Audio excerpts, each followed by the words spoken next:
What's up, guys? It is April, what is today? The 18th, April 18th, I believe, 2021. Figured I'd do an update on Satan Z31. Or I call it Nightmare because it's constantly a nightmare for me, but this is a stock Chevy LQ9 engine, stock bottom end, stock piston, stock rods, stock crank. It is now running twin 66 millimeter Borg Warner turbos. I run a mechanical fuel pump, an aeromotive mechanical fuel pump, which you can see down there. Bosch 210 pound injectors, and it runs flex fuel, mainly E85 though. This last November on this setup, I dynoed 1,311 wheel horsepower with 1,126 foot-pounds of torque.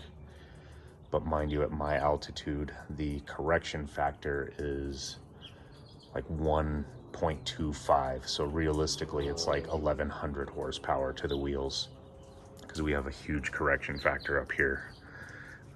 Constantly race at DA's density altitudes of like well over 7,000 feet easy. 7,000 feet is a good day in the summertime at the drag strip, but that's the engine. The transmission is a T56 Magnum that I bought from Granis Racing, and it is faceplated, so there are no synchros in it. You literally have to slam the gears back and forth, but it's damn near impossible to miss a shift. Really good for high RPM revving. I rev this one out to 8,000 RPM, so it's pretty all right for what I'm trying to do. I had a power glide in it, but power glides are faster, TH400s are faster, but I like rowing gears, so that's what I wanted to do.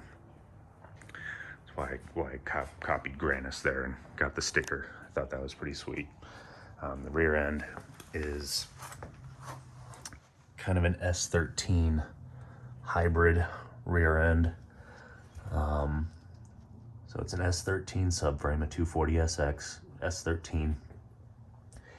It's got all the adjustable links there and stuff, but I had to do some camber corrections and toe corrections because of the front pickup points on the lower A-arms. I changed to the S14 location. In doing so, I had to use a Heim joint on the lower control arm there. I bought GK Tech's lower arms, but those didn't work, so I had to modify my own so I could run a really deep dish wheel, because my rear tire is a 315. It's pretty wide, so I kind of had to make my own there. It runs a 350Z differential. Had to modify the subframe for that.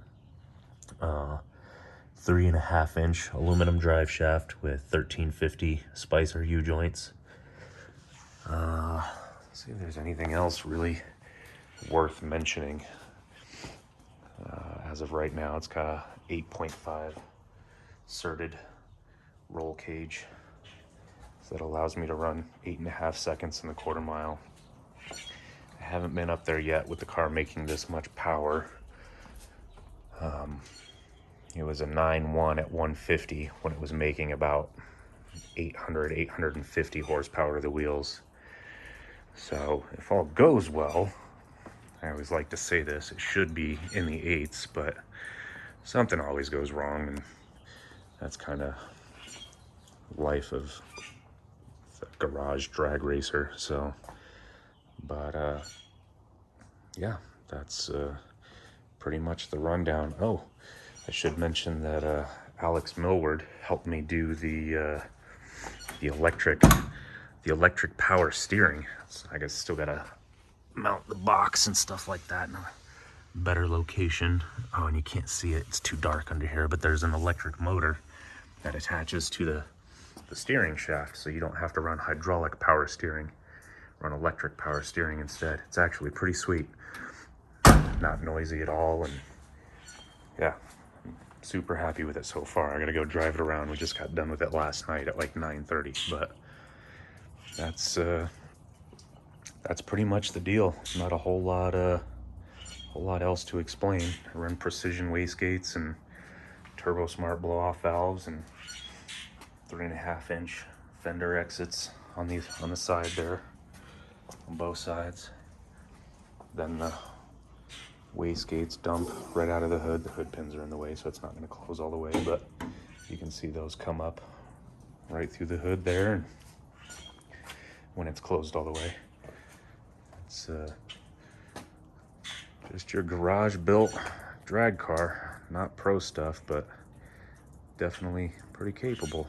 So let me know if you got any questions you want me to answer. I usually try and reply back. Sometimes stuff slips through, but I usually get everyone eventually. So yeah, thanks for checking it out.